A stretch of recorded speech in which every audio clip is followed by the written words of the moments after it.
Here we go. 5, 4, 3, 2, 1. Welcome, everyone, to episode 358 of the Thumbstick Athletes podcast. I'm your host, Dan. I'm Will. So today's topic is we're bringing back the retro reviews. I feel like we've only done maybe one or two of these in the past. Final Fantasy VI, obviously. Maybe Tactics. I think we did both of them, yeah. What was it, both of them at once? No, it wasn't at once. I think we did Final Fantasy VI with Chris. Okay. And then we had Tactics because you remember that like in our beginning years where all we talked about was Final Fantasy Tactics, Final Fantasy VI, like every episode. Yep. I think I want to say somebody, I don't remember who, suggested we do a retro review. Okay. On it and kind of like put it to bed. So yeah, it was probably smart. The retro reviews are something I always enjoy doing. Yeah. And Dan and I actually were discussing leading into the episode because I suggested we do a retro review. And we're kind of going back and forth on the game. Like Final Fantasy IX was one I suggested at first, but that was purely from selfish reasons. I've been looking for a reason to play Final Fantasy IX. But you suggested we do a game that's having a sequel coming out this year. Yeah. So that led us to reviewing Spyro 1. Yeah. So. Spyro, the Reignited Trilogy is coming out in September this year. Spyro, actually, the first game came out 20 years ago in this September, so it's timely for us to be talking about it. So that's going to be our main topic is a retro review for Spyro the Dragon. We have a lot of stuff to talk about this episode. So to tease later on in the episode, we're going to be talking about Fallout. There was a big Fallout announcement, Fallout 76, so we'll be talking about that. We'll be talking about the Pokemon news, which just came out the other day. I actually played one of the new Pokemon games that was announced briefly called Pokemon Quest, so I will be talking about that. Yeah, lots of stuff. I feel like this stuff is coming out now so that they can kind of control the message about these things before E3. Things tend to get lost in the shuffle during E3, so not that the stuff that we heard about would get lost in the shuffle, but you never know. There's already a lot of rage going around. Sure. Do you have anything else you want to tease, Will, for later on the episode? I've been playing a ton of Hyrule Warriors. Okay. I'm really excited to talk more about that game because I'm loving every minute of it. Nice. The only thing I played different was other than Pokemon Quest was I started Bayonetta 2 finally. I'm probably 3 or 4 hours into that at this point, so I'll talk briefly about that, having covered it already. So, yeah. Without further ado, let's get into Spyro the Dragon. So, as I said at the top of the episode, it came out nearly 20 years ago this September. It was released on September 9th, 1998 for the PlayStation. It was developed by Insomniac Games. So I did go back and play roughly about an hour. I didn't get a chance to play more than that. I mostly just wanted to feel what the controls were like again, because I remembered a lot of it as far as the worlds and the bad guys and some of the tips and tricks and stuff. But I really wanted to go back and feel what it felt like to actually play the game. It was different, let's say that. Playing a 3D platformer without the right thumbstick controlling the game was very weird. It makes me afraid to go back and play like Mario 64, because that's kind of the same way. It's that first generation of 3D platformers before the dual thumbstick became standard on modern controllers, Yeah, so what did you think of the controls? Because I'm going to read fun facts or trivia about the first game later, but it got praised for its smooth and great controls. So yes. What do you think now? It does. I don't think this game holds up particularly well because of the camera thing. Yep. I didn't feel like the controls are tight enough at this point compared to what we have today, which makes me glad that they're doing a remaster, because I feel like with some modern tweaks on this formula, it's going to be amazing. Before we dive more into this game, go ahead. would you be surprised to hear that people are in a rage over the graphics for the new game? Really? I thought they're fine. I mean, some people really need to have like photorealistic graphics. I'm not one of those people, you know.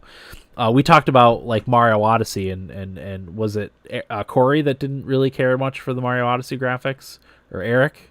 I want to say both of them. Okay, yeah, but I thought they were awesome. I don't, as long as it fits the aesthetic of the game, I'm fine with it. It doesn't have to be like, it was colorful, it ran great, you know, that was all fine.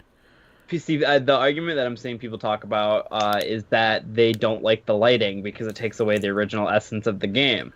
And to that I say, if you're looking for the original essence of the game, play the original games, because Play the original, yeah. this is a reignited trilogy where, of course, they're gonna make the game look as colorful as possible. Yeah. Like, are you kidding me? No, I think it looks good. I like the varied lighting and stuff, you know. Yeah. Everything is like the same, for the most part, the same lighting in this. You know, there's a few shadows here and there, but it's yeah, I don't know. Yeah, the original integrity of the game is still there. It's Yeah. just, it's literally, if Insomniac made the game today, what it would probably look like. In my Yeah, opinion. that's what it looks like at this point, definitely. But Yeah, control wise, like I felt like the camera was a bit janky and hard to control. I remember back in the day thinking it controlled awesome. It's just we've come so far from that point that, you know, it just doesn't hold up as well as like the more pixel based games from the like NES era or SNES era. oh, like one thing to like really speak to the controls, Dan. Do you remember Spyro doing the run skip? Uh huh.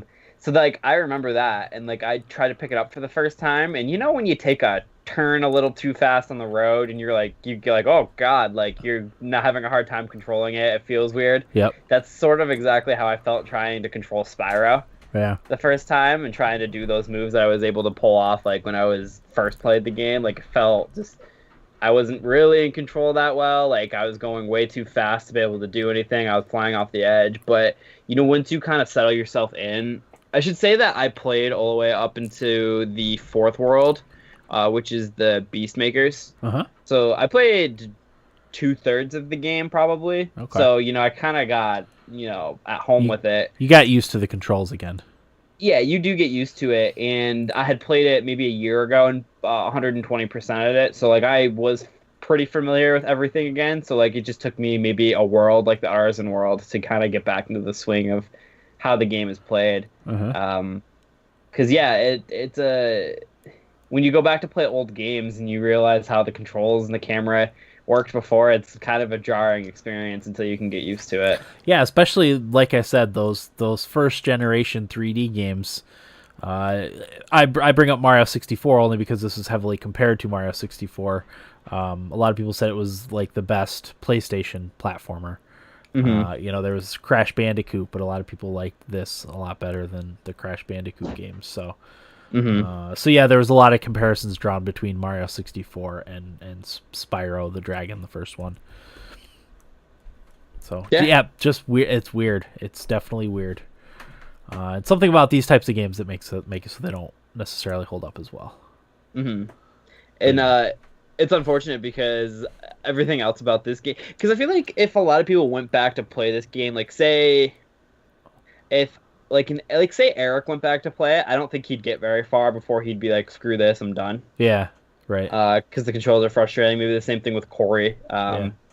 So, you know, I think that sucks that it's a turn off for people. So it's a really good thing that we're getting the Reignited Trilogy this year, because I feel like this game would benefit a ton from these remasters that we're getting. Yeah, absolutely. I just hope they do the right stick to control the camera. I'm sure they will, because that's a modern convenience that like you just have to have in games nowadays. That'll be the thing, they stick to the original too. That would probably make a lot of people upset. Oh yeah. So Dan, I want to start off. I guess not start off. What do you think of the different worlds in the game? Like, I mean, I like them. I remember being enamored with them, you know, back in the day. This is one of my top games, probably. I would say it's it's not my favorite PlayStation game only because of Final Fantasy VII and Final Fantasy Tactics and how high a regard that I hold those two games. But it's definitely it's top 5. I know we went and reviewed or ranked our top PlayStation games, and I don't remember now if it was on my list or not. But yeah, I mean, I like the environments, I like the world. They're a little bleak compared to the way games look nowadays, but for a game that came out 20 years ago and was in the early generation of the 3D platformers, I think it looks cool, you know. Yeah, like I love just how the game starts off. Like the two dragons are getting interviewed, Yep. and they're like, "What do you think of Ganassi Gnork?" And then like they start talking smack, and then he freezes all of them. And then Spyro's like, "Oh boy, time to get to work." Yep. And it's like a baby dragon saving the world. Yeah. It's just like it's cool. Like it's. I played this game so many times that like when all of this started like booting up again and I was seeing it again like in my 20s, like I got giddy because I was I remember all of this, like this is so cool, and I'm actually like playing it again. Hearing the music and stuff, yeah, it brought back a lot, you know. It's like this was my like teenage years game. Like this is what I played. My wife played quite a bit of this game. Yeah. So yeah, it's so much nostalgia. Like that Artisan theme song when you first get in there, and it's just like, it's so, a game like Stardew Valley, you know, we talk about the music and how like we love the music. Terraria is another example, Undertale, but like, man, like, I don't think a lot of these games kind of hold a candle to a lot of these classic soundtracks these days. Like, and I don't know if that's just my nostalgia glasses on. Saying that, but like I remember every single tune from every single like realm that you were in, every overworld that you were in. It's just like, I don't know. It's amazing how well all that sticks with you after all these years. Yeah. Because other than the you know whatever hour or so that I played of this earlier, I haven't played it in probably 15 years, maybe longer. Mm-hmm. So and there's actually quite a few more Spyro games than just the original trilogy, and then it obviously spun off into Skylanders. Yeah. But I've got a list of some of the other Spyro games. I don't know if you were going to get into that, Will. Yeah, no, go ahead, read them. So there was Season of Ice, which is a Game Boy Advance game. Season of Flame, which also was a Game Boy Advance game. Enter the Dragonfly, so that was for PlayStation 2 and GameCube, and that was ported to Xbox and Windows. Huh.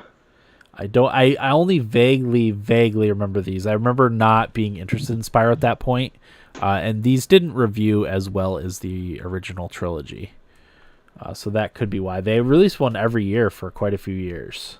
Mm-hmm. But then the reboot of the series started in 2006. It was The Legend of Spyro: New Beginning, Legend of Spyro: The Eternal Night, and Legend of Spyro: Dawn of the Dragon.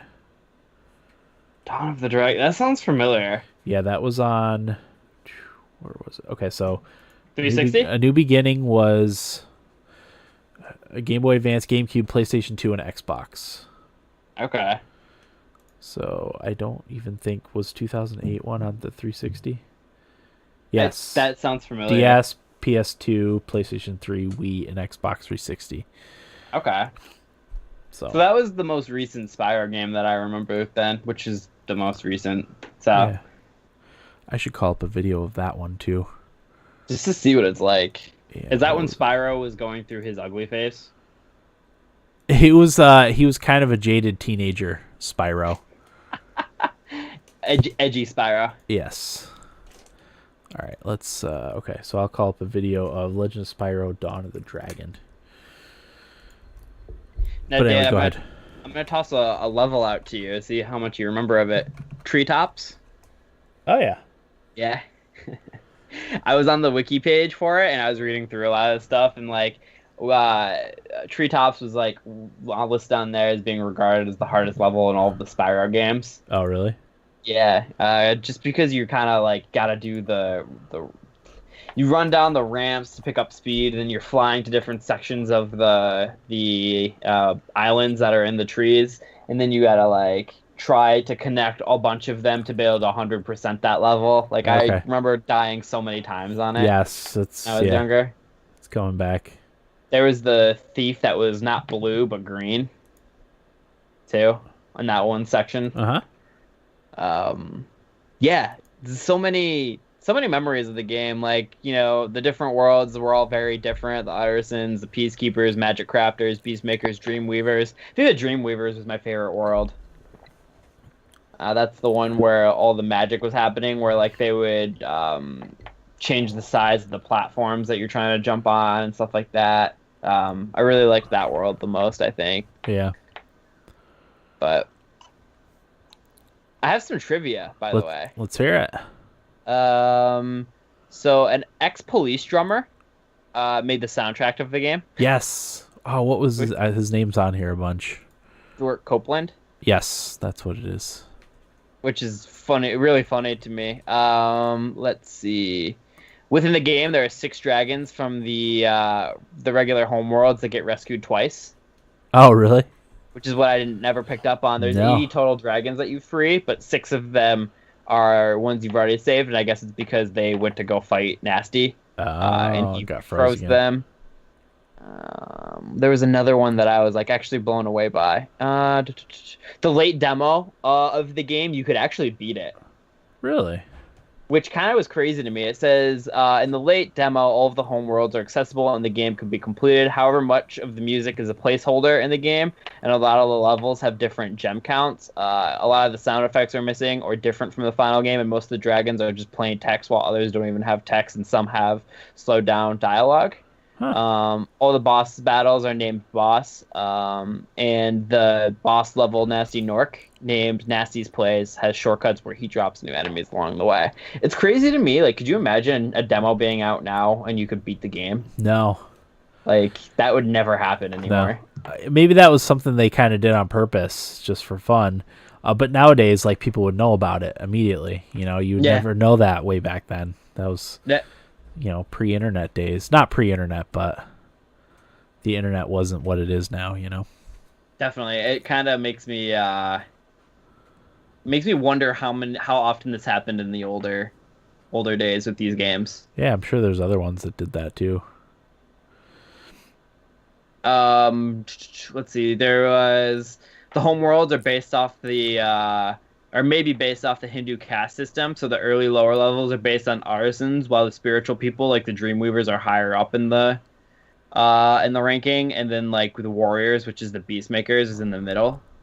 I remember. I think I remember Graham saying something like that he had read an article in Video Game Magazine way back in the day about that, and I didn't know what he was talking about, but that makes total sense. Yep.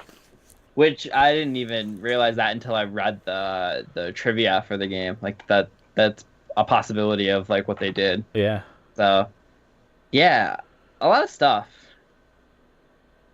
A lot of memories of this game. It makes me really excited to like go back and play the Reignited Trilogy, because I haven't even played Spyro 3. I've beaten Spyro 2, Ripto's Rage, so Spyro 3 is gonna feel like a fresh game to me. Yeah. Spyro 3 Year of the Dragon was called Year of the Dragon because the year 2000 was the Chinese Year of the Dragon. Oh, wow. Yes. So I played the first one a ton. I feel like I only briefly tried Ripto's Rage, and I also don't think I played the third one at all. If I remember correctly, I want to say people think Spyro 3 is the best one. I've read that too. It was the best reviewed. I think it's like Metacritic score was like 91 or something like that. It was the 15th highest rated PlayStation game of all time. So we really missed out on something special then, it seems like. Yeah, let me verify that, because I'm pretty sure that's what it said. Reception, so Spyro the Dragon, 85% at Game Rankings, based on an aggregate of 18 reviews. So 85%. Like I said, I'm pretty sure Spyro 3 was the best reviewed. Year of the Dragon. Release reception. It was critically acclaimed, with the game receiving an average ranking of 91 based on 15 reviews at Metacritic. According to Game Rankings, Year of the Dragon is the 14th highest rated PlayStation game of all time. Wow. Okay, so that game is the highest regarded in the Spyro franchise. Yes, I think people cited the variety of gameplay more so than the other games. Because I think there's different characters you can play as, if I There's remember different correctly. characters. There's a lot of like mini games and stuff that you can play. I think there's a cool skateboarding mini game that I see on Reddit every now and again. Yes, I want to say too that my wife beat. Did you beat Spyro 2 or 3?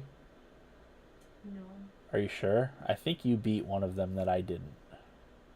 I want to say she beat Ripto's Rage for some reason. I can't remember. It was so long It ago. was a very long time ago, so Spyro. it could be Spyro 2. You could be right about that, Will. I just, for whatever reason, Ripto's Rage, something tells me Val beat that because maybe I was playing it when I was young and she saw me playing it. Maybe. That rings a bell for some reason, so. Yeah. Yeah, so, Dan, are you thinking that that hour satisfied you enough to play, or wait until the Reignited, or are you going to play a little bit more of the OG Spyro? I might try to find an emulator and run a legally backed up copy of a game on my computer with like super updated graphics and stuff, or not updated graphics but higher resolution and whatnot, and see if I can tweak it a little bit to my liking. Ooh, can you do that? Yeah. I have a GameCube one that I run Mario Sunshine in like 1080p. Son of a gun! I Yeah. didn't know you could do that. Yeah, it makes it look quite a bit nicer. I mean, it doesn't fix all the old graphics looking, but that's not as jaggy. Yeah. It usually runs nicer. Doesn't look as boxy and blurry. No, it looks quite a bit better. Interesting. Yeah. I should look into the same thing, considering I actually own the 3 Spyro games on my PlayStation 3. Yeah. That's the only place you can play them currently, right? Correct. There's PSP versions of some of the games too. So I think they came out later. Yeah, that's all I have to say about Spyro. It's awesome. I'm hoping to see a Switch or PC. I don't have a PS4 and I don't have an Xbox One, so I'm hoping that they get announced for Steam or the Switch. I want to say they got announced for both, but not initially. Okay, yeah. As far as I can see, it just says PlayStation and Xbox. I want to say it's timed exclusive to PlayStation. Oh, maybe they didn't announce it for Switch, but it was rumored that it is in fact coming to Switch and PC. Well, yeah, I mean, I think there was some mention that the new Smash Brothers is going to have Spyro in it. That's a rumor. And that they're waiting until the Nintendo E3 to announce that collaboration.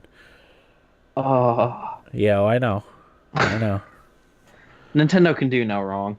They can do wrong, but when they do stuff like that, it's amazing. Dan, they announced 3 dumb Pokemon games, and I was excited. Yeah. So yeah, that's that. I'm excited. September 21st is the date for the Spyro Reignited Trilogy. It's developed by Toys for Bob and published by Activision. Can't wait. Yeah. All right, well, let's get into some news. Nibblebits. We will start with the Fallout news. I'm going to call up the Fallout trailer to put in the chat. So, all of a sudden, the Bethesda Twitch channel went live. I don't think anyone saw this coming. It just kind of popped up. And there was just like a TV in the background with the Please Stand By logo on the thing. Or Please Stand By like screen on the TV. And then there was a Vault Boy bobblehead like kind of in the foreground and the TV in the background. And like various stuff would happen. This went on for like 24 hours, I think, before anything actually happened. And what happened was a teaser trailer for Fallout 76. It's just that, a teaser trailer. Since some people have dug some information out, we talked about it in our Thumbstick Athletes chat, but it's likely set in West Virginia, where Vault 76 was originally located. Yeah, actually, you know what? Let me get Vault 76's lore page up real quick so I can read it. Yeah, because it's already fleshed out in the Fallout lore. So Yeah, it's like a legit thing already. So not all vaults were designed for experimental purposes. Vault 76 was one of the 17 known control vaults, meaning that it was used as a baseline to compare the experimental vaults. So Vault 76 hosted 500 occupants and was programmed to open in the wasteland outside 20 years after the nuclear war. According to Vault Tech Terminal in the Citadel, Vault 76 is located somewhere near Washington, D.C., likely in the outskirts and the outlying areas of Virginia, as it does not show up in the capital wasteland. Virginia, not West Virginia. So that's vague. It doesn't specifically say where it is. Right. Virginia, West Virginia. The song that they picked was "Take Me Home, Country Road," right? Yes. West Virginia, which references West Virginia. So I'm assuming it's West Virginia. Yeah. So basically, this vault, 500 people. It opens up 20 years after the bomb goes off, much before none of the other vaults are opened yet, and not a lot has formed in the way of factions and civilizations. So it's going to be pretty rough, whatever this game is, if I'm were to guess.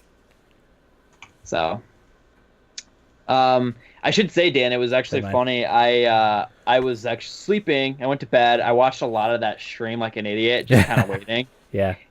Went to bed, woke up, and I was like, I should look at this dumb Bethesda stream and see what's going on. I booted it up and watched it for like a minute, and then that's when Todd Howard came on. Okay. And said, thank you, everybody. We had over like 2 million aggregate people watching, unique people watching. Like, thank you. And then here's a teaser trailer for what we have in store for Fallout, and that's what it was. Nice. So what do you think? So since that's all happened, that's all fine and good. Since that's happened, some sources close to the project have not come out and said, but through they've released information through their media friends that this game is supposed to be a survival RPG in the vein of like a Ark, Survival Evolved, or Rust, or that type of game. That's not confirmed. That's just rumors at this point. Interesting direction, I think, to take the game. I don't know that I'm interested in a survival RPG. I've kind of grown tired of the games as a service type of thing, you know. But what are your thoughts, Will? Cautiously optimistic. Uh-huh. I think if this is a survival RPG game, I think it'll be cool. It won't be for me though. Yeah. Because I don't particularly like those games that are like Rust or Ark. I think they're a time sink. I don't really have the time to. If I'm gonna play a game, I'm gonna play something either A, that I've played before and love, or B, a new game that I'm extremely interested in. Yeah, and that's my problem with these types of games. Like, I just don't want to sink endless hours into one game. There's so many good games that are coming out, and I want to play absolutely everything. I don't have the time. I mean, games like I love Overwatch. I love Guild Wars 2. Stuff like that. Like, I would sink a lot of time into because I love those games, but I just don't feel like I should. You know, I want to play the newest single-player story game, or I'm more likely to play like a couch co-op game instead of something like that, you know? Yeah. I think it was Jason Schreier who posted on Kotaku that he had heard from his sources inside Bethesda that it was going to be a survival RPG. And someone mentioned Ark in the comments section, and Jason Schreier was like, yeah, it's funny that you mentioned that game because a lot of the people that I know have said it's closest to Ark Survival Evolved. And that game is a massive time sink. There's no way around it. I think if this game ends up being free, I will at least give it a shot. So, but outside of that, like I can't see myself buying it. As much as I love Fallout, I can't sink endless time into a games as a service game. You know, I think we'll talk about I forgot to tease the top of the episode. We'll be talking about Fortnite too, because we both played Fortnite. I feel like with that game, like just the way it's set up, it doesn't require you to spend as much time in it, you know? Yeah. To see the fruits. No, you're definitely right. I think, you know how the Elder Scrolls MMO is kind of like their their kind of way into the different style of game, I guess. Like it's their attempt at a different type of game for their franchises. Like this is Fallout. Yeah. This is their version of a survival game, and there hasn't been a AAA survival RPG online game like that. So I'm kind of interested to see what Bethesda does. Bethesda doesn't have a lot of credibility with me right now for quality, so I'm kind of I don't know. I'm cautiously optimistic. Yeah. So. Yeah, I'm see. excited to hear details about it. You know, I definitely a Fallout fan. I was telling you guys that I was hoping it would be an isometric RPG in the old style because of the success of like Pillars of Eternity. Mm-hmm. I was hoping to go back to the old style. I think that would be awesome at this point. You know, some like a really good graphic isometric RPG in the vein of the old Fallout games. I think that would be incredible. But we're going to get a games as service, endless time and money sink instead. At least that's how it seems right now. Beardless in the chat asked us if we read the 4chan leak. So I asked no, but let us know what that is because I'm interested. You know what? 4chan's been on point with leaking things recently because they link everything Pokemon that we'll get to in a little bit. They leaked something earlier in the year. I can't remember what it was. It's like... How's 4chan? There was something on the Nintendo Switch subreddit. It was like a God tier troll leaks the Pokemon games. It was like 2 months earlier or whatever, and it was literally exactly what the Pokemon games were, and it was dated from like beginning of April or something like that. So yeah. Mm-hmm. So, I think the right answers are out there somewhere. Obviously, there's a lot of people that were. There was a post on 4chan that said Fallout 76 is not like Rust, and that base building aspect for Fallout 4 was a test for this game. So interesting. I'm kind of with you, Will. I'm cautiously optimistic. When I heard the survival RPG, like I said, that kind of dissuaded you from being interested. Yeah, took the wind out of my sails a little bit, but at the same time, like I love the Fallout universe, so I'll try to not be such a negative Nancy about it. I think regardless if I'm interested, I think it'll be cool to see what happens with this game because it does seem like Bethesda is trying new things at the very least, which there is something to be said for that because we're over here complaining about everybody and their mother making a battle royale right now. Yeah. So I think it's cool that they are trying something different and maybe, Bethesda didn't get to where they were for making bad games. Like I used to really love everything they did. But, yeah. So. Well, it was funny because if you read in the chat when the thing was going on, people are like, it's just a massive troll attempt. They're going to announce the Skyrim remaster or Skyrim coming to mobile devices with chibi art. It was really good. Really entertaining. I read that. I read the Pip-Boy could play Skyrim. Yep. One of the in-game computers in Fallout can play a full version of Skyrim, yeah. That would Stuff be like that. Interesting. But I actually thought you were spot on, Dan, with what you suggested that it was going to be the Switch release of Fallout 3 or Fallout 4 with amiibo support, and that was the amiibo that they had on there. Yeah, it was an amiibo, not a Vault Boy bobblehead. I actually turned the stream off right after you said that. I'm like, Dan's got it.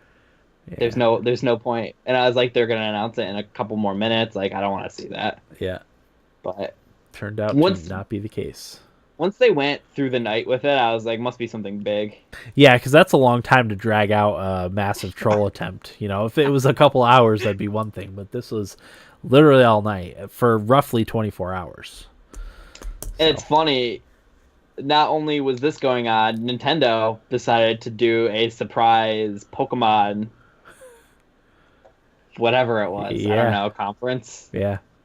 Which I saw Eurogamer. Wait, was it Eurogame? It was somebody like that. It was like, hey, we're in Japan tonight. And everyone's like, why? And then like another outlet was like, we're also in Japan. Yeah. And everyone's like, what's going on? Like, it's Bethesda and Nintendo coming up with something. And then a joint venture. Lo and behold, we ended up getting the new Pokemon announcements. Yeah. You want to talk about those? Yeah, so the first one that got announced, which was the one that I wasn't all that interested in, and it was Pokemon. What was it? Legends, Dan? Pokemon Quest. Pokemon Quest. Thank you. There's Dragon Ball Legends. I got mixed up. So there's Pokemon Quest. I haven't played it. You have, Dan. But what it looks like to me was a little Minecraft-looking game where the Pokemon are little blocks, like Uh-huh. kind of like how Minecraft characters are. And what you do is you control like a little area, and you have them stomp out other Pokemon, and like you kind of build an area. Yeah. Am I right with that?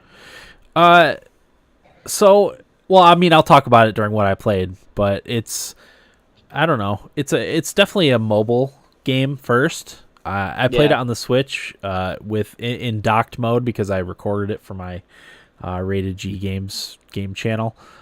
Ooh, So what a game for docked mode. yeah, didn't work out too well. It was a little difficult, but yeah, it's interesting. It's not something I want to stick with because I don't know. I'll explain it during what we played. But Okay. yeah, it's different. I'll say that. Okay. So moving on to the bigger ones. So before I even before I even talk about it, for anybody who didn't see, this is not the new full-on Pokemon game that Yep. they're making. That's coming out the second half of 2019. It's the hardcore Pokemon that's like blue, red, ruby, sapphire, gold, like those type of games. That's coming out for Switch next year. Yes, they So- did. They did also. I don't know if you saw this, Will, but they assuaged people's fears in saying that there will be no tie-ins with Pokemon Go in the core. It'll be nothing like Pokemon Go. There's no tie-ins with Pokemon Go for the full-on Pokemon core game that's coming out next year. And you Its know own what? thing. They had to because people had their pitchforks out Yeah, when this got announced because people were really upset. I didn't care as soon as I saw that they said that there is a hardcore Pokemon game coming next year. I was like, oh, okay, cool. Like, yeah, that's fine. this isn't one of like my main game. So basically, what it is, they announced Pokemon Let's Go Pikachu and Let's Go Eevee, and what it is I don't know if it's a full-on remake of Pokemon Yellow, but it's kind of taking creative liberties like Pokemon Yellow did.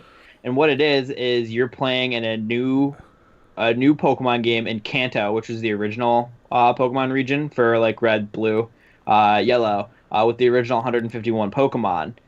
And what it is it's kind of like a dumbed down Pokemon because you get either Pikachu or Eevee to accompany you on your journey.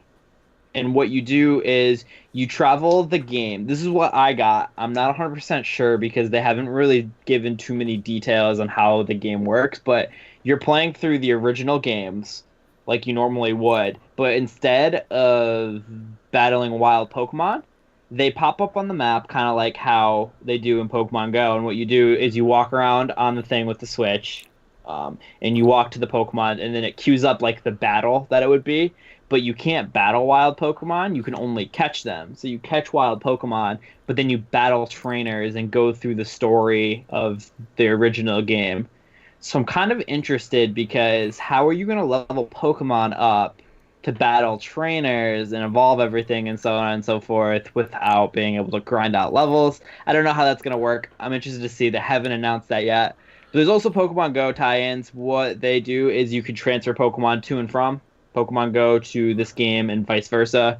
I'm not sure how it works. I don't know. You go to I think it's called the Go Plaza or something like that.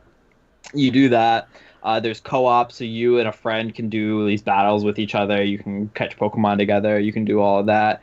There's also a new attachment Joy-Con, which is a Pokeball, which was pretty cool. Dan, I don't know what you thought of it. I thought it was awesome. The first thing I saw somebody say was, I can't wait to beat Dark Souls with that. Someone will beat Dark Souls with that, absolutely. So that's already in the works, but Yep. that's kind of what the new Pokemon game is, and to be honest, I'm not at all disappointed with that. No, it's fine. I think it's I think we're getting a look of what the next Pokemon games will look like, and if it's anything like this or better, it's gonna look incredible because I think this game looks awesome. Yeah. It's legitimately exactly what I'm looking for art style wise for the new Pokemon games. Yeah, I think my kids too are going to be really into this, especially my son because he plays Pokemon Go a little bit. So I think he's going to be really interested to see his Pokemon from Pokemon go into his, Pokemon Let's Go Pikachu or Let's Go Eevee, and then the whole catching thing. With you do the throwing motion with the Pokeball, and then it's got a little thumbstick on it too. Yeah, It's pretty cool. So we'll be getting all into that when the time comes. I'll be I don't know which one you're gonna get, Dan, but I'm looking at Eevee. Okay, I mean, if you get Eevee, I'll get Pikachu, and we'll see. Like we used to back in the day, get the opposite ones.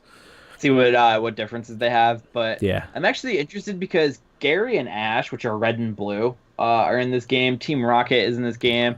So, from what I can tell, this looks like it's Pokemon Yellow just remade for the Switch, but more casual.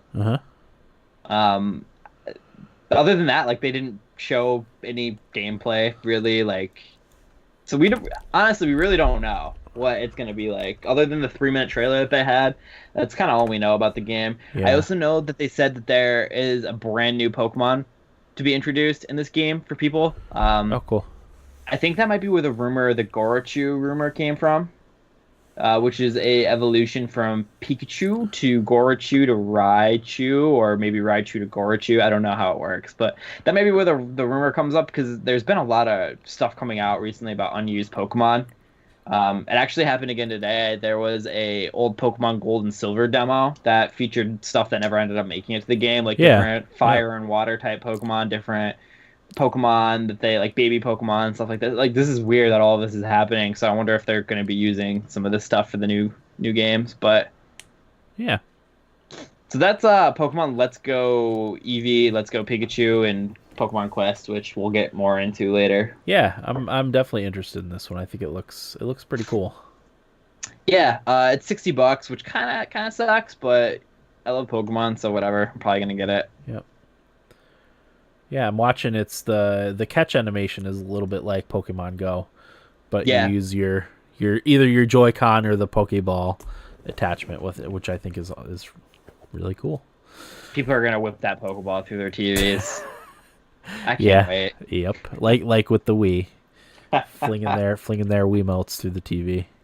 So many viral videos are gonna happen this November. Yep. Okay. What's up next, Will?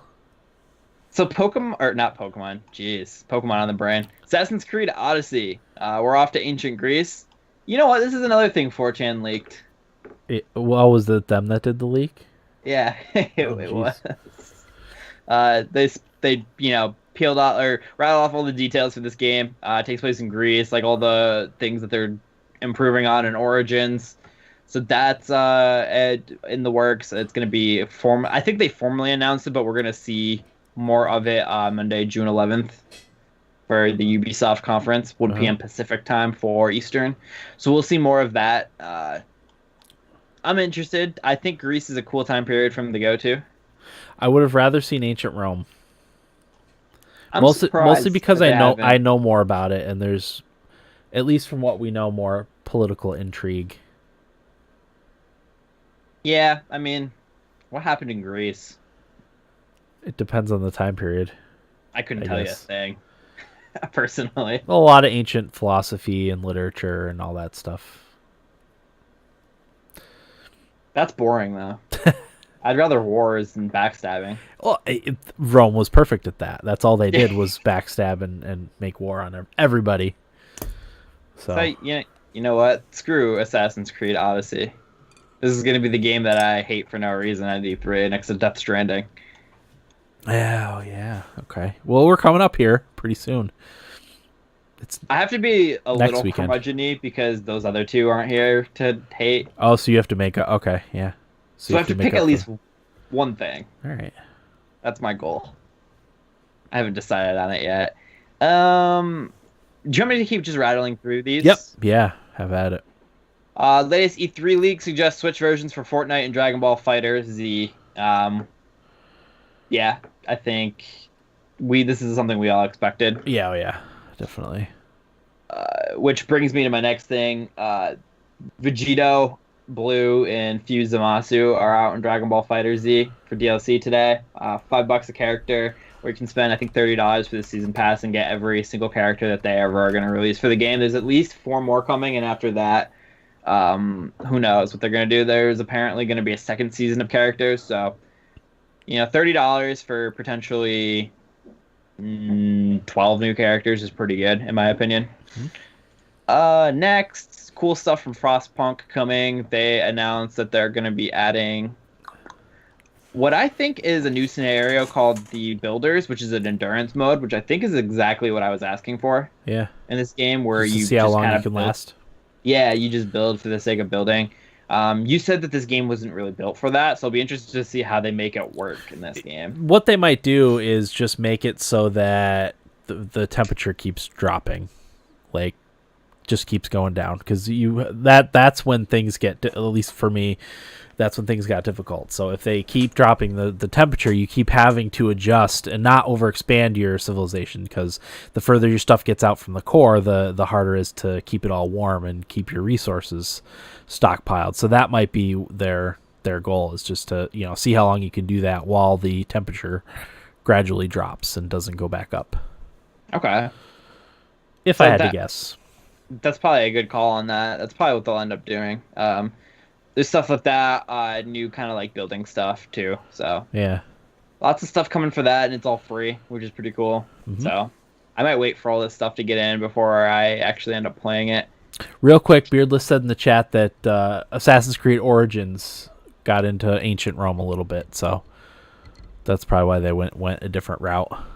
Okay, that's probably, maybe they'll revisit Rome later in the game's lifespan, because why not? I still want a World War II Assassin's Creed though. Yeah. Next, Insomniac's new game will be revealed next week. So it's not Spyro or Spider-Man. Yeah. So who knows? We already know about Spider-Man. Yeah, so who knows what this is going to be. Insomniac, they're crushing it recently. Yeah. Good for them. Yeah, they did Ratchet and Clank too. Yep, they did Ratchet and Clank. What else did they do? I'm totally blanking. I know they did something else. It was Infamous. Was it Infamous? No. The Xbox One exclusive. Oh, Sunset Overdrive. Sunset Overdrive, yes, that's what it is. They got a lot coming. Dan, I don't know if there's anything else. The Mario Tennis Aces demo is out tomorrow. Oh, I have to download that. I think at least it is. Yeah, it is. It starts tomorrow. So get that. Yeah, I think that might be it. Okay. Get Dauntless. It's a less intimidating Monster Hunter. Yeah, Dauntless is something we're looking at maybe doing an episode on. It's in beta, open beta on PC. I played it for maybe an hour last night. So far so good. There's that. Cockroaches love being in PlayStation 4s. Yes, they do, because of the heat.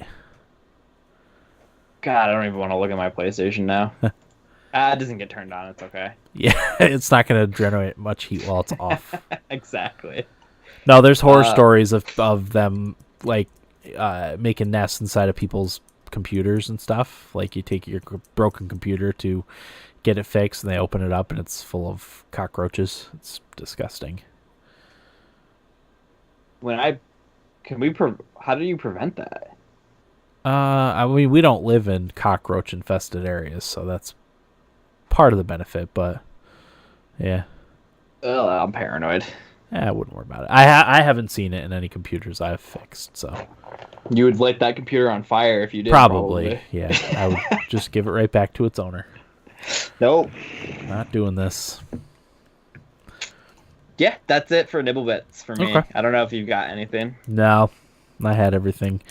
We talked about everything I had. So, how was your week? It was pretty good. What did I do? I honestly have been playing video games a ton. Uh-huh. That's what I've been doing. I've been watching hockey too. Yeah, you want to talk about the game last night? Oh my god. It's some great hockey. Yeah, honestly, this is probably the best final that I've seen within the last, I can't even remember, really, honestly, because I would it's agree. just it's wild. Like that James Neal goal yesterday to kick Yeah. things off, like holy crap. Yeah, it was Like really good. that tip and then that shot to go in and Braden Holtby was unreal. Like though that third period, like besides like 5 minutes in it, like Vegas just was going to town trying to score. Uh-huh. It's wild hockey. It really is. It's a lot of fun to watch. I think this is a perfect final for people who aren't hockey fans to watch to get into the game because it's literally everything exciting about hockey in a series. There's a lot of speed, a lot of skill, a lot of physicality. It's really good stuff. Really good stuff. What was I gonna say about it? Like that save that Oh, the Holtby save. made on Tuck. The save. The the potentially series saving save. Yep. Because I think if they went down 2 out of Vegas, they ain't winning. They ain't winning the series. Yeah, it would be hard. That's for sure. So I'm honestly, I have no clue what's gonna happen this series. I kind of think it's Washington series, to be honest with you. Yeah. Yeah, I hope Kuznetsov comes back. I don't want to see him have to miss.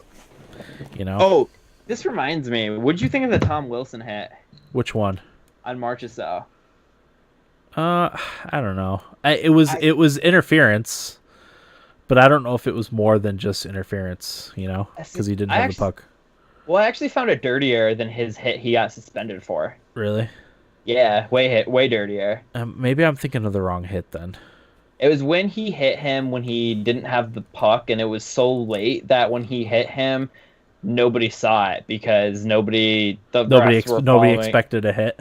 Yeah, because it was like 2 seconds of time, like after Marchessault released the puck that he got hit. Okay. I just think those kind of blindside hits, I just think they shouldn't happen. They shouldn't happen that late. People say he didn't get hit in the head, but concussions don't come only from headshots. Yeah. They happen just as much from getting jarred when you're not paying attention. Yeah. Because all it you is certainly your brain weren't rattling. you certainly weren't expecting to get hit that late. You know that just doesn't happen, like you said. Exactly. I found it dirtier than the one he actually got suspended for. I didn't think the hit that he got suspended for. I thought they were making up for other calls that they missed. Kind of all into one call. But the problem is because they made that, they weren't going to give him anything for that hit. So I see why they didn't call anything, and I'm not mad about that at all. But I do think it was dirtier than his actual suspension that he got.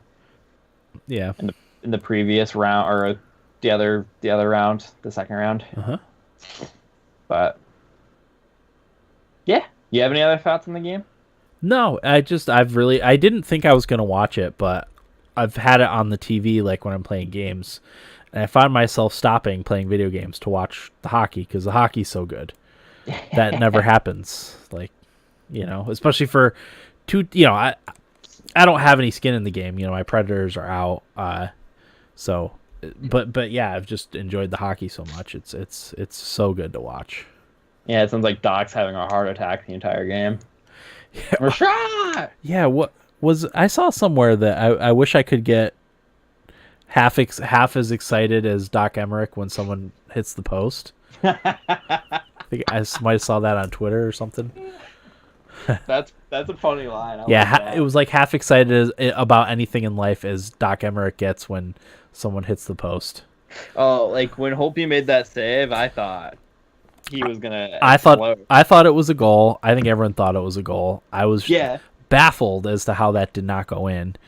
And then when I watched it in slow motion, I was even more baffled that it didn't still go in despite Holtby getting a stick on it. You know, he had to have some force on that stick because you know a lot of times those will hit the stick and like deflect in or just power through and go in. So that was an amazing save. It really was. There are actually two interesting quotes about that. When Barry Trotz, they interviewed him after the game, they asked him about that. He said when Holtby made that save, they knew they were winning that game. Oh, really? Because everything was breaking right for them. Yeah. He just kind of had that feeling that they were going to win. And then they asked Alex Tuck what he thought about that for the rest of the series, and he just said, I just got to bury it. Yeah. Well, So- and Jared Glant in his interview kind of said the same thing. He's like, yeah, like they played a good game. I don't think we played our best game. The stuff that happened in the game, he's like, that's hockey. Like that's just what happens. You know, you can't. It's hockey. Jeff Merrick's famous line is, "They're playing with a frozen puck on ice that bounces." Like, that's Yeah, and the ice in that's the Vegas, game. the ice in Vegas was not very good. So You know what? It's gonna be as humid in DC, like for Yeah. Game 3. So I don't know what they're gonna do. it's a southern city in Vegas, and then mid-level city in DC, in the country. I guess the crazy. ratings are pretty good though, which Yeah. is like I saw the numbers. Like Las Vegas was ahead for the number one most viewed market for the series by like 5 million people or something absurd like that. Like I couldn't believe the number when I saw it. Wow.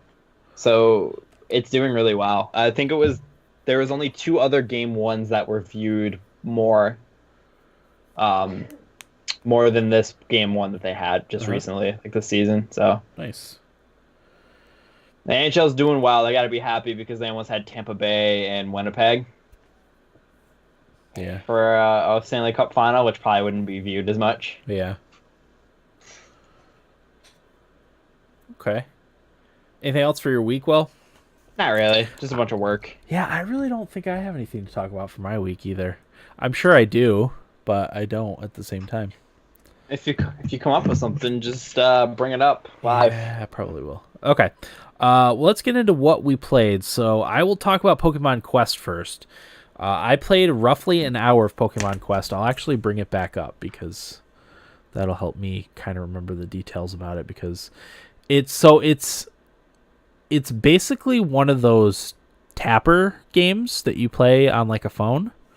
Yep. I guess. And it was funny because I think it was Kotaku, and they were like, Pokemon Quest, it's okay. It's just okay.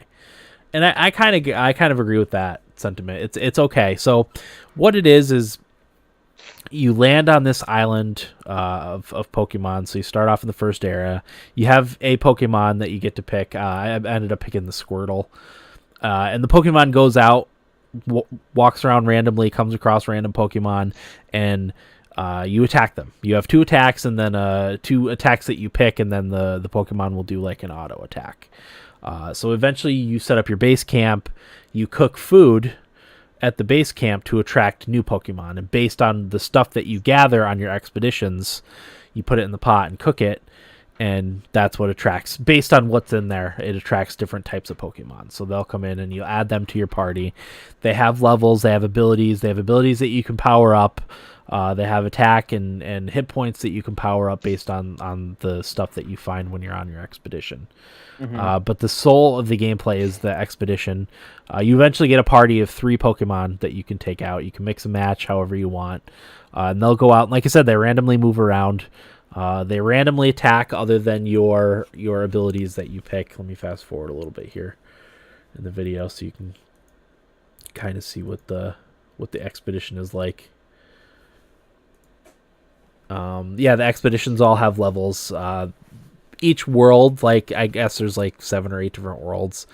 They all have their own boss at the end that you have to fight, and it's all based on like the power level of your party. It's okay. It's an okay game. I don't think I'll stick with it. I might put up 1 or 2 more episodes for it on my games channel, and then call it a day. But yeah, it's free. There is a shop where you can buy stuff to buy. They're like little Pokemon cards that you use to like make your food cook faster. Because depending on what you have in your pot that you're cooking for your food, it'll take like 3 or 4 expeditions to be finished. So that speeds it up, right? Yep, that speeds it up. So that's the microtransaction. There's part to also it. there's also energy, for lack of a better word. It's a battery, and that's how many expeditions you can go on. And I think it's at 5, and that recharges every 20 minutes or half an hour. You get another point to go on another expedition. But you can recharge those by completing quests or missions or all that stuff. So, yeah, it's got the cute, like, blocky art style. It's okay. I think it would be better on a phone than I'll probably play more on my phone than I will on the Switch after all is said and done. So I'm gonna download it. yeah, I think it's gonna be available on the phones in June. Oh, never mind. So Looks like I'm waiting. yeah, I don't know when in June. I don't know if there's been a date yet, but honestly, it would be better in handheld mode than in docked mode too. So because you could actually like touch the big buttons on the screen that you need to do. So Play how it's supposed to be played. yeah, but yeah, it's okay. Yeah, I'm way more looking forward to Let's Go Eevee and Let's Go Pikachu. Yeah, me too. Those are gonna be good games. Yeah, Hopefully. so played that. I started Bayonetta 2. Ooh. Yeah, I have had a hankering to play it. Bayonetta 2 is definitely, at least for me, a huge improvement over Bayonetta 1. I think it, like, as responsive as Bayonetta 1 was, Bayonetta 2 feels that much more responsive. And also the tells when the enemies are going to attack you are a little bit easier. So it's quite a bit easier to predict when you're supposed to dodge, which activates which time. So I've had a lot more success in my scores in Bayonetta 2 than I did in the first Bayonetta. It's also a lot more colorful, a lot more varied environments. Such a good game. Will, I think you should play the Bayonetta games. I want to. I actually want to play them before the third one comes out. Oh yeah, because Bayonetta 3 was announced. Was it at last year's E3? I want to say so. Yeah. Just announced. There was no even teaser trailer for it. Just an announcement. But yeah, it's really good. One of the best action games probably there is. It seems like it's right up my alley. Well, yeah, and you like the whole angels and devils thing too, which I also enjoy, and it's very prevalent in this. There's very bizarre looking angels, very nasty looking demons. So it's quite good. Yeah. I really, like I said, I want to play it really bad. I'm really looking. I think Bayonetta 3 was supposed to be out this year, maybe. Yeah, I don't know if I remember correctly. If that ends up happening, who knows? But yeah, I do want to play them. Do you have the physical or the digital? So I bought the Bayonetta 2 physical, but it came with digital Bayonetta 1. Okay. So you'll probably have to buy the Bayonetta 1 if you want to play that one again, but you don't need to. You can just play the second one. Okay. Maybe watch the story of Bayonetta in 5 minutes or whatever on YouTube, so you get the background for it. So I'll call up some Bayonetta 2 gameplay I always forget to do that. Corey's usually the one that would do it. Yeah, I'm still trying. Good at it still too. trying to get the hang of all this. So Bayonetta 2 gameplay.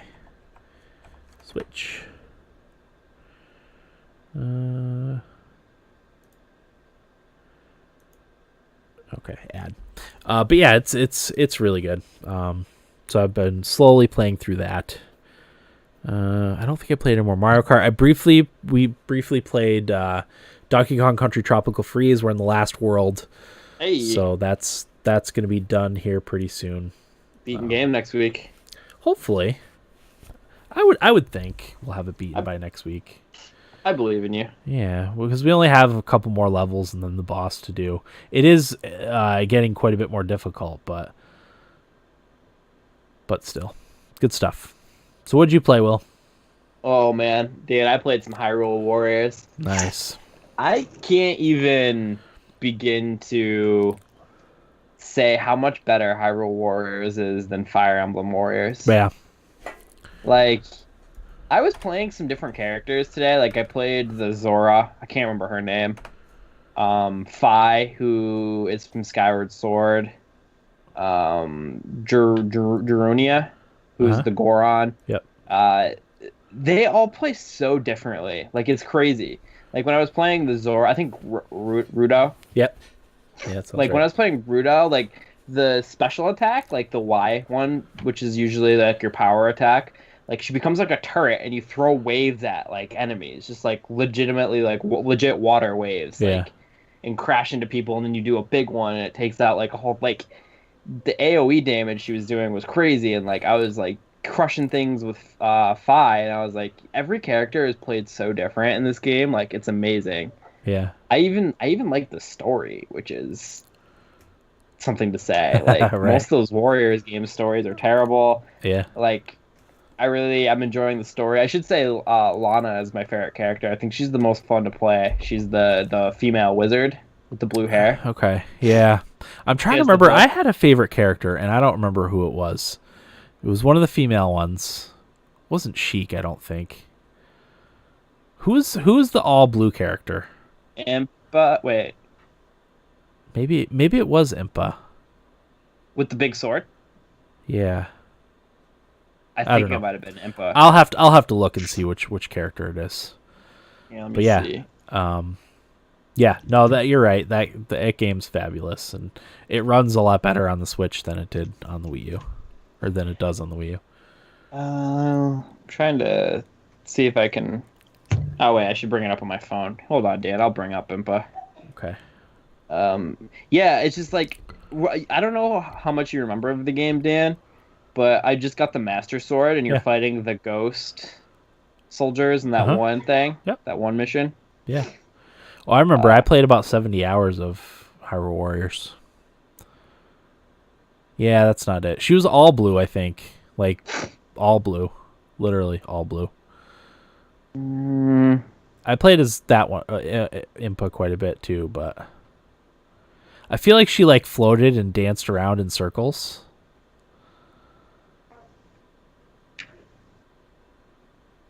Yes. Fee. Oh, was it Fee? Fee, yeah, Fee. Okay. That Fee's always going like when you're not playing as her, saying, "Well, my calculations say that we have increased our chance to win by destroying all of the blah blah blah blah." Like it was very like a computer kind of that you could get from a game, but Nice. it was like some mystical being. Yeah. No, that's who I liked playing as the best. I love the game. Yeah. It's really good. You play in handheld mode mostly? No, I really only play indie games in handheld because that's the game I'm most likely to play like in bed. Uh-huh. I'm not huge into handheld mode unless I'm going somewhere or gonna lay in bed. Yeah. So, I gotcha. but like my circumstances are different. Like when I'm sitting down to play video games, like I'm not gonna let anything else bother me. Yeah. Like like having kids around, where you have to be like ready to move around and whatnot, or all of those reasons. Like I'm just stationary. I'm just gonna lay down for an hour and play some games. Yeah. That's the way to do it. But yeah, that's Hyrule Warriors. It's a fantastic game. I'm gonna keep playing it. And, I love it. Nice. All right. Anything else? I don't think so. Okay. Feedback time then. Excuse me. I redid the game giveaway list. Ooh. I haven't It's in shared order? it, so let's see here.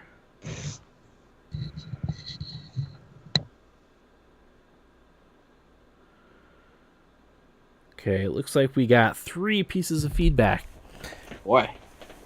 So, the first is from Alex, who says, Pam Beasley, there's a master key and a spare key for the office. Dwight has them both. When I asked, what if you died, Dwight? How will we get into the office? He said, if I'm dead, you guys have been dead for weeks. Hey, fellas, for my E3 predictions, CD Projekt Red will show off a little of their new game. Xbox and PS4 will show off competing IPs. No. Xbox isn't going to have any exclusives. That's a bold claim. Now they'll have Halo 6. Yeah, Halo 6. I still say that we're going to see something Fable. Doom sequel from Bethesda. Ugh. Do you think?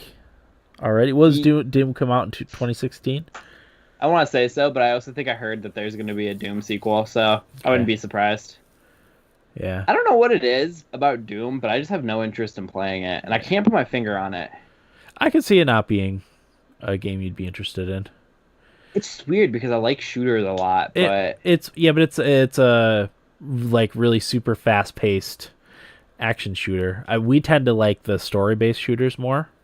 yeah, maybe most of the things that I hate other than Death Stranding is Bethesda based. Yeah, I hear ya. So that might be my key. He says, next, I'm thinking of playing Skyrim. It is on every platform imaginable, so it must be kind of good.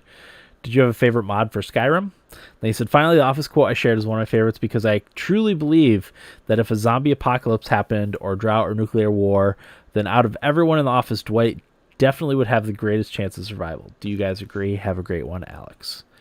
So first, Skyrim. I only dabbled a little bit in the mods for Skyrim. However, Corey will tell you to play Enderall. Here we go. It's kind of a whole like separate game in Skyrim. It's not. It's its own thing, but it's a mod for Skyrim. That's kind of its own like separate game. So if you get the PC version of Skyrim, Corey, I'm saying this for you, but you have to do Enderall. But other than that, I only did a little bit of the graphical mods for Skyrim. I never really got into the extra content mods for Skyrim. But that was before the definitive edition came out too, so go ahead, Will. Was it me and Eric who used to pick on Corey's Enderall? Probably. I think we all teased Corey a little bit about Enderall. I did play some of Enderall, and he was right. It was very good. But I was kind of past the whole Skyrim thing at that point, so I didn't end up sticking with it. So yeah, Corey is actually your best bet for modded Skyrim because like I've modded it like a lot, but I never knew how to do it. I always had either Dan or friends do it for me. So because I'm contrary to being on a video game podcast, I'm very computerly dumb. So I always needed help with it. So yeah, if you message Corey, or even we can get some stuff from him and be able to report it back to you. Yeah, Enderall. I think it's spelled E-N. Oh, I have it still on my thing. I don't want to launch it, but it's Enderal. Enderall. I'm sure if you search for it, it'll come up. But definitely, I'm going to suggest that for Corey because he will text us tomorrow and have a fit if we didn't mention Enderall. Probably listening right now. Oh, definitely. And then he says, Doom sequel, the next Elder Scrolls or Dragon Age, which I said yes, Dragon Age definitely. I think we'll see something from Dragon Age. But I don't know about Elder Scrolls now that there's a new Fallout game coming out. What do you think? Yeah, I wanted to bring this up, but I forgot about it. People on Reddit who kind of dig more into this than I do said that Bethesda was announcing 2 new games before they even announced the new Elder Scrolls. I thought 7-8 years was a little long in between Elder Scrolls games, but I also don't know what's going on. I don't follow it too closely, so I don't know if we're going to see new Elder Scrolls this summer. Yeah, because Skyrim came out in 2011. Yeah. It was the year we started this shindig. I want to say they said something along the lines of they're developing a brand new engine for the game because the engine that they have is holding them back. Okay. If that was true and they haven't done that yet, then we're maybe still a little bit off. But I can't say I saw that for myself, so I just saw that people were saying that. Okay. Yeah, that makes sense. And I tended to believe those people more because people want their Elder Scrolls more than anything. Yeah. So. Yes, they do. Okay. Office Survival. Now, Eric texted us this exact same thing that I was thinking, and that's that Eric thinks Creed, and I thought Creed too as like a dark horse pick. Yeah. Only because you could tell Creed's been into some weird stuff in his life. And I just feel like he's a survivor, you know? Mm-hmm. Like he would just be able to survive. Well, I think Dwight has more skills, no doubt, but I just think that that Creed has the knack for getting what he needs to, you know. Do you know? Okay, so you know when you see somebody do an activity, or before they do an activity. Okay, say like I'm trying to figure out a way to explain this. You know the type of person that they're either going to be super good at something, or because they look like they'll be so good at something, they're going to be terrible. Mm-hmm. That could be Dwight. Dwight could be Yeah, either yeah. really good at surviving, or he's actually really terrible when actually it happens. Because Yeah. everybody expects him to be so good that he would end up being the one to die first. Sure. So that's where yeah. I'm at with that. I can see it going both ways. For a Okay. dark horse pick, I don't know. Creed would be a good one. I could see Stanley just being so put off by it, him surviving a while. Just out of sheer stubbornness. Yeah, just out of spite because he's so mad that... Yeah. Or because he's so happy he doesn't have to go to work anymore. That he has a new lease on life. Yeah. People like Jim, Michael, Andy, they'd all be terrible. Oh, absolutely terrible. I don't know. Out of all the female characters in The Office, I don't know. Meredith. She does have a degree. It would have to be Meredith that would be the survivor. But only if there was booze. Yeah. She would be the She would one to just- make her own booze out of... It would be toilet whiskey or whatever they make in prison. Yeah, she'd just be passed out in her room every night. Yep. The zombies would just think she's dead. Mm-hmm. But yeah, that's a good question. Okay. Next on the list is from Tito. Lots of gaming news coming out the past couple days, so saw this and became immediately interested. Want to know your thoughts. It's about Octopath Traveler. It's an IGN article, kind of running through some Octopath Traveler gameplay. I am super excited for Octopath Traveler. I played the demo when it came out. Was it before Christmas last year that the demo came out? Or was it after E3 last year when the demo came out? Or in the fall? It doesn't matter. But I played the demo. I think you still can download the demo. And it's amazing. Obviously, the artwork speaks for itself. But I really enjoyed the battle system, too. It reminded me a lot of Bravely Default. In kind of holding back your powers to make them stronger. And stuff like that. But yeah, it's an amazing looking game, and I cannot wait for that to come out. It's a month and a half away until Octopath Traveler. Can't wait. Yeah, I know you're excited for it too. Well, I know Corey's excited, even though he doesn't have a Switch. He should have a Switch. He should have a Switch. I agree. I can't believe he sold his. I think everyone should have a Switch. I honestly don't even use my Xbox or PlayStation for playing games anymore. Yeah. It's just my Switch. Yep. Yeah. So, month and a half, not much longer to wait. And the last one is from Jake, Idaho Jake, who says, "Hey guys, I was excited to hear what Fallout 76 was all about until I hear it is an online survival game. Now it'll probably pass." I hear you, Jake. Definitely was a little bit crushing to hear that news. Did anybody expect anything else though? Yeah, actually. I would just thought I was expecting an announcement for like a Fallout 3 anniversary or something like that, you know. I was ready for a clothing line. Clothing line, yeah, that would have been a nice troll attempt. He says, now for the Idaho Jakes, this ain't gaming history. 1997, Hexic Beyond Heretic was released for Nintendo 64. 1998, Road Rage 3D was released for PS2. And Banjo-Kazooie was released for the Nintendo 64. In 2007, Halo 2 came to Windows. 2013, Final Fantasy Tactics released on Android devices. 2016, Dead Island Definitive Edition and Witcher 3 Blood and Wine was released worldwide. And 2018, yesterday, Origins was released on the Switch. Thanks, guys, and have a good fork knife. Fork knife. Love it. Yeah. Okay, so that is feedback. Thank you, everyone, for feedback, as always. Let's get into the game giveaway, shall we? You've got the numbers, right? I do have the numbers. Okay, I have the list. Which Evernote. I did not. Yeah, I did not share the list this time. That's probably for the better because I'm the one that keeps. That's beating games. Messing it up. Yeah, so there's between 1 and 150. So I took off a lot of games that had already been claimed, and then there was a few that weren't really games that I took off too. So we're at 150 right now, 150 exact. Dan did some cleaning. Yes. Before we get started, Jake, we owe you back games. We owe you Reyes, The Banner Saga, Galaxy, Stronghold Crusader 2, or Mythic Wonders: The Philosopher's Stone. And then Tate, we owe Oklos, English Country Tune, which is gone at this point, so I will take that off the list. Sorry, Tate. Because that's what Jake took last week. So it's Oklos, Husk, Europa Universalis 3, Complete, or Fear 3.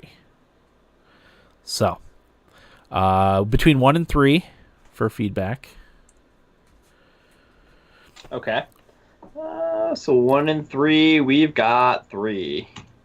3? Yeah. Okay. 3 would be Idaho Jake again. Woot! Yeah. Congrats, Jake. Nice work, Jake. Jacob.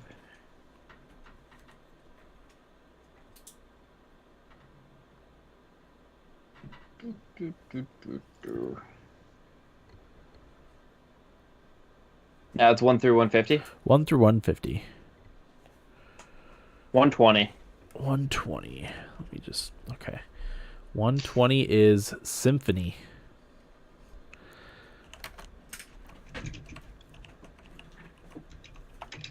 Symphony? Symphony.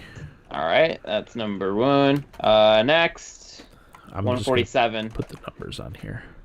120, 147 is Eats Munchies. Jeez. Good start. Yeah. 13. 13. Wow, that's throwing it back. Contagion. Real winners so far. Yeah. 55. 55 is Minion Masters. Don't know that one either. Well, Dan, I hope 85 is a decent game. 85 is Octodad Deadliest Catch. It's That's a game I've heard of. It's one I've at least heard of. So, okay, so your games are 120 Symphony, 147, which is Eats Munchies, 13, which is Contagion, 55, which is